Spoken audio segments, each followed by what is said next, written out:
welcome, Barbara. Everybody can hear you. Let's have you share a little bit of this time and your birthday and what this time represents for you. You know, it's interesting to be 87 years old and still feel you're at the beginning. And it feels, you know, I have this theory that women, as they get more creative, get newer. Yes. You get newer every day. So instead of getting older, you get more creative. When you get more creative, you create more. And your cells say, well, I think we should keep going. So I feel like at 7 to be at a threshold of my life. Oh, that's beautiful. I think you're about to crack the code of immortality. Yes, because you are what you think, and you are you have the mastery of being the embodiment of positive attitude, and I think we can all learn from that, because God knows I fall into negativity sometimes, and something about what's maybe you can talk a little bit about that before we go into sharing about the Planetary mission, but the appearance, you know, how we can get caught in the appearance. What do you do when you see all this stuff happening in the world and the negativity? Does it never get into you? Like, do you ever fall into a negativity? How do you bring yourself back to being positive? Well, I think our crisis is a birth. Literally. And I think it's dangerous. It's really dangerous. And we're breaking down in many ways, but also we're breaking through in many ways. Yes. There's innovation, creativity. There are more people turned on with love, more people concerned about the environment, more people willing to cooperate. And I think part of the crises of the climate change, the crises of our Donald Trump victory, the crises of all these terrible, terrible sufferings in Syria, after a while, there's a whole group of people on Earth that are awakening up to becoming co-evolving co-creators.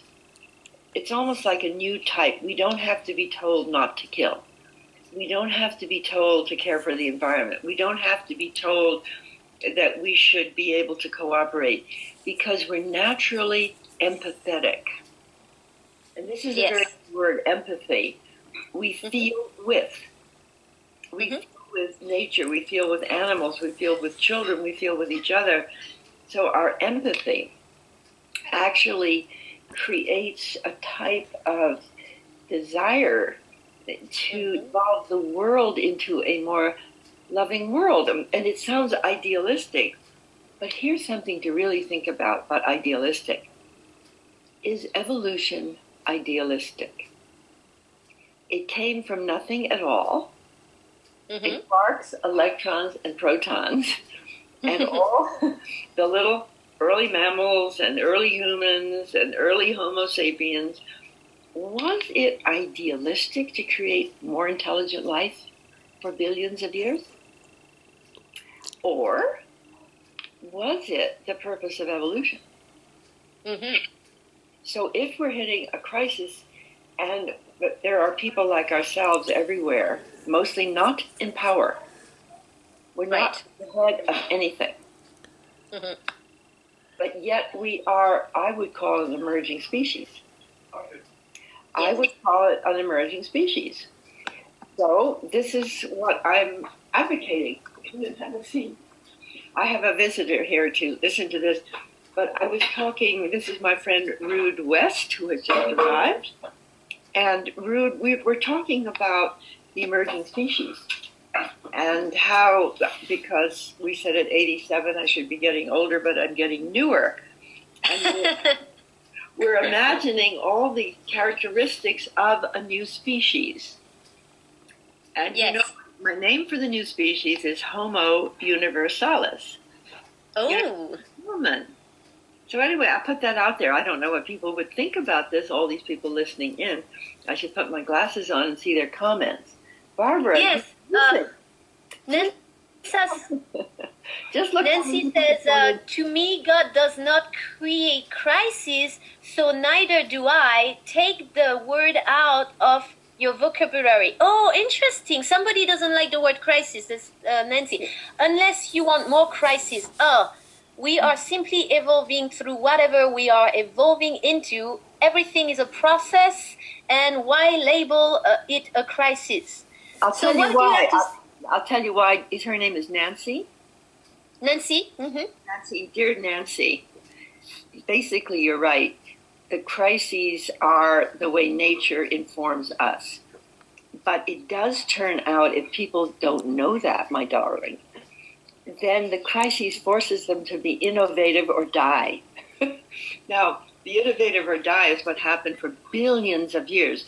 Do you know, Nancy, that there are billions of species extinct before you got here? 5 mass extinctions, Nancy, before you got here. So if you don't want to call them a crisis, you could just call them a change. But they were devastating to the creatures involved. The fact that we are facing something that, to me, it's a very positive word because it's That's a big one. Love. Well, love and freedom. You know, love for me is the experience of being with the impulse of evolution and all that's in it. Being one with the creative intelligence of the universe and all that it has created. To be an experience, I think, when Jesus said, you know, love ye one another as I have loved you, it's a natural impulse of empathy. But it also has a deeper root. My friend Mark Gaffney says the universe is a love story. This is really interesting because if you think particles have been attracted to particles, electrons to electrons, protons to protons, single cells to multi-cells, all the way on up to us with trillions of cells organized uniquely as each one of us. So nature attracts us to create and join to create. And when you get to the scale of humans, we feel it as love. But I think it's been going on as much longer than just the human awareness of it. Beautiful.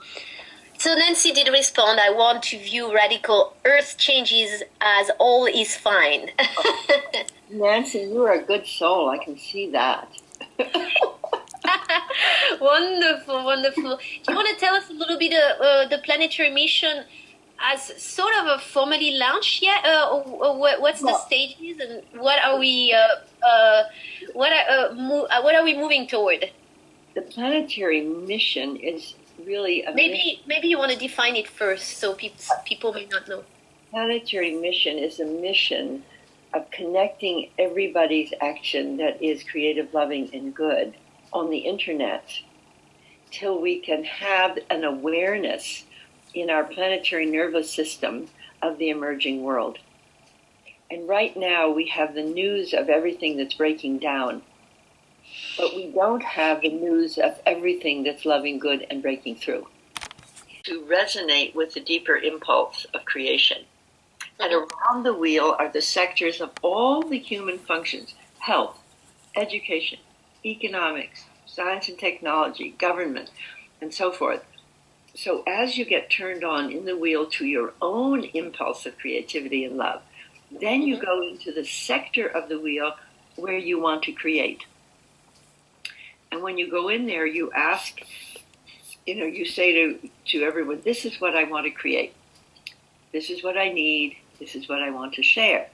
So like Ishwari, if you were to walk into the wheel, and you're at the heart of the hub of the wheel now, and let's say we're in a sacred space right now, you and I, and everybody who's listening, and you're saying your deepest aspiration to create is, what would you say? You caught me by surprise. My deepest inspiration is my deepest inspiration, because I have many, of course, but what comes to mind right now is to reinstall a deep, authentic spirituality in the workplace in worldwide, so that people can go, that there's no separation about our spiritual world and our spiritual growth, which we are all somehow consciously or not involved into, with our work, and it sort of enmeshes like that. That's really my deepest inspiration, and applying myself to help the world in bringing goodness and love, peace and harmony. So yes. That's so beautiful. You see, how many people do you think there are like you on this earth? Well, definitely, I would say all the most of the people on NACO, and on the earth, quite a few, I hope. And you're right, we always only talk of the negative news, and we don't know, we forget about all these groups. There's amazing, so many groups are doing so many beautiful things for the world right now. But we want, this is what I'm hearing you saying is the answer. What's her name or his name? Chris with a K. K-R-I-S. It's a little bit below because there's a few questions piled up. What action should we focus on now? Oh, I see. Okay. I see. Singing in the shift songs at the... Oh, yes. I invite people to check out. Okay.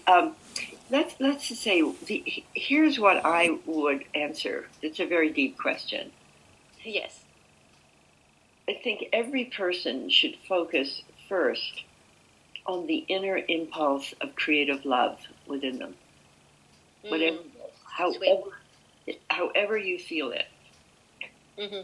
And then I would ask that impulse what it wants to create. And then number 3, I would dedicate myself to creating it. Sounds simple. It's a 3-step situation. Yes. Turn within, feel the impulse, mm-hmm. and act in alignment with that impulse. I love it. Beautiful. I have a 4th one. Find others who share their own impulse in such a way they would like to create with you. And synergize with them, yes. And then you can synergize in greater love. You can feel total love. Beautiful. Now, there's another question from Ante, A-N-T-E. Dear Barbara, what is the correlation between wisdom and honesty, positive, 0, or negative? What is the correlation between wisdom and honesty?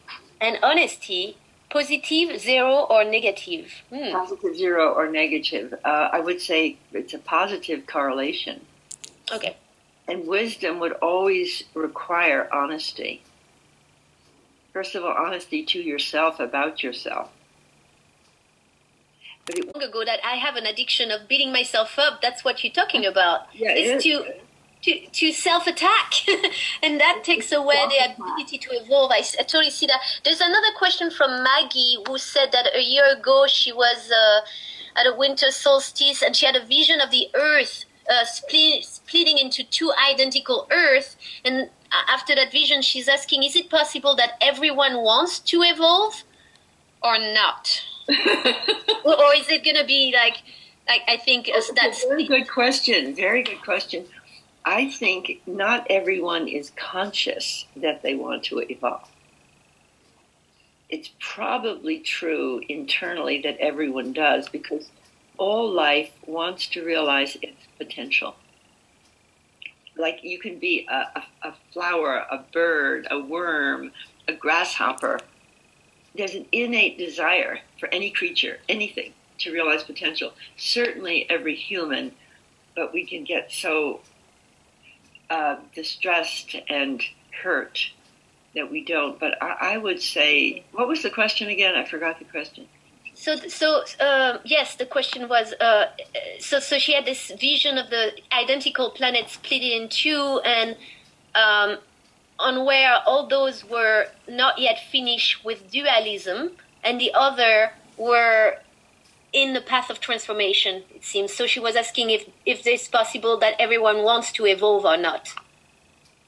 I think there are types of humans. Teilhard de Chardin had a good description. He said there were 2 types of humans on Earth. Teilhard was a very great philosopher. And he said one type was Homo progressivus, attracted to the future as an organism progressing toward the unknown. And the other type he called bourgeois, who's trying to keep everything the way it is or go back. And eventually, Homo progressivus would take dominion because you can't go back. So anybody who doesn't want to evolve actually will not. I mean, the result is that you will not go forward as much as you could. So right. This is a very fundamental choice because the choice will affect your own evolution. Right, and I also, it made me think of the metaphor of everything in nature grows like a flower. Can't not decide, will I choose to blossom or should I just hold back? Maybe I'll blossom next time. Or, the flower will blossom. However, it requires a certain environment for it to blossom. It needs water, it needs soil, and it needs oxygen and sun. And so I think everybody evolves, but within the proper environment. If you're born in a karmic setting where you have to just purge some very negative karma, it's so much that at the top. And it is amazing to me the degree of misuse of power at the top of power. Mm-hmm. Aleppo is one example with the Russians and the Syrians and the Islam people and the ISIS. So you have to say there, it's a tragedy so profound that it's very hard to say where is the single cause of it. It's very, very hard to you could put your blame, let's say, on the president of Syria because he started it, but then the Russians and then the ISIS and then all of this. So I feel that there is definitely pathology in the world, and you can see it. It's at the threshold of destroying. And I'll just tell you, the most amazing part of the pathology is thermonuclear warheads. If we were to explode 2 or 3 of them in any type of encounter, it could cause nuclear winter and actually suffocate the earth. Nothing would grow and people would die. All right. Even in the United States, the President of the United States cannot agree to no first use. There's something, can you agree never to use it first? They won't agree because they're using it as a threat. And his military, Obama's military, basically says you can't agree to no first use. And then, of course, the Russians are over there. But there's no fight between these two people whatsoever.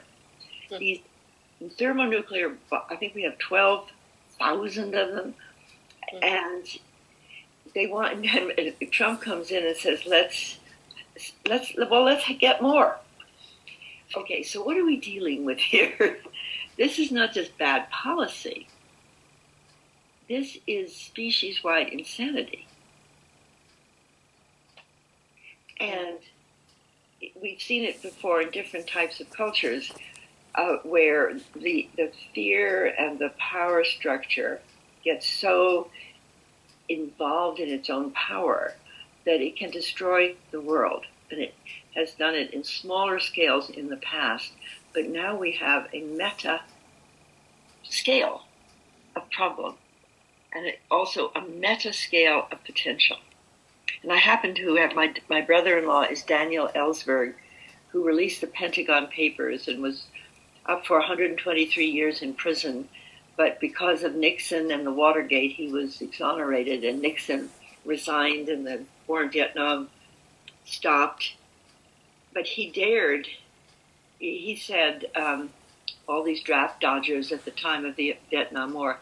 Dan said, "Would I go to prison in order to stop this war?" And he decided he would. And he therefore released these Pentagon Papers that caused a tremendous amount of insight as to the decision-making process. And I said, Dan, how many people who knew this told the truth, who were in power? I don't mean just draft dodgers, but people like Dan who was at Rand, and he could handle all this power because he was working for McNamara. And the fact was, nobody. He said, somebody said, culture trumps conscience. That if you're in a certain culture, as they were around the war in Vietnam, and the power structure and the military and the lies that were going on, if you were in that power structure, you would be willing to kill hundreds of thousands and not tell the truth. And told the truth. And he was, the only one at that level of power. And McNamara would never shake his hand again. He broke the code of the code of those in power. So the question I've always asked is, those of us who are not in power, and those of us who have the power of empathy, love, and creativity, and we're at the time, if I dare so say, Nancy, at a time of crisis on the planet, good crisis, because it's activating us. I think the purpose of the planetary mission is to connect all of those who are gentle, wise, and loving, and to make of us a consciousness field on Earth. It's a consciousness. It's all consciousness is doing this. Yeah, there's a quote that says that you can't fight darkness, you can only put more light, and darkness will disappear.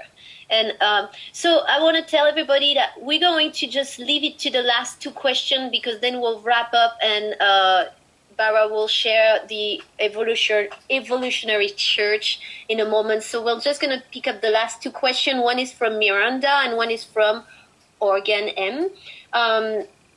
So the question from Miranda was, what's your take on the power abuses, the power that is being abused and increased, and what's your take on the new world order? And then I'll tell you, or yes. And then the question from Organ is, how do we accomplish our mission to co-create the new world? So two different questions, and we'll leave those two questions. Let's start with Miranda's question about the new world order, that she was asking, what's your take on the power abuse and the new world order? There is really no new world order currently in power, so I don't want to answer that. I'd like to talk about the evolutionary church. Because yes, and the other one, the last question was also, how can we create what the concrete step of actions to accomplish our mission to co-create the new world? Well, I think I'm hopeful that the planetary mission will give everybody a chance to state what they want to create until we create a co-creative field of awareness of who we truly are as a species. And that's what I think is the best thing we can do quickly, because we don't have hundreds of years to make this change. And that's why I do say it's like a birth. The baby is doing pretty well in the womb, and then it goes through that final 9 months, and it has to come out. And if it doesn't breathe very quickly, it dies. So if we don't coordinate ourselves and breathe together quickly, while the climate change and the other problems are accelerating, I think our species could be really defeated. I mean, we lose everything. And that's why I say, Nancy, the activation of a crisis of this kind might be what nature gives us in order to evolve. That's what I think. Okay. Most people don't take major steps forward unless they are stimulated or have some sort of crisis. Awesome.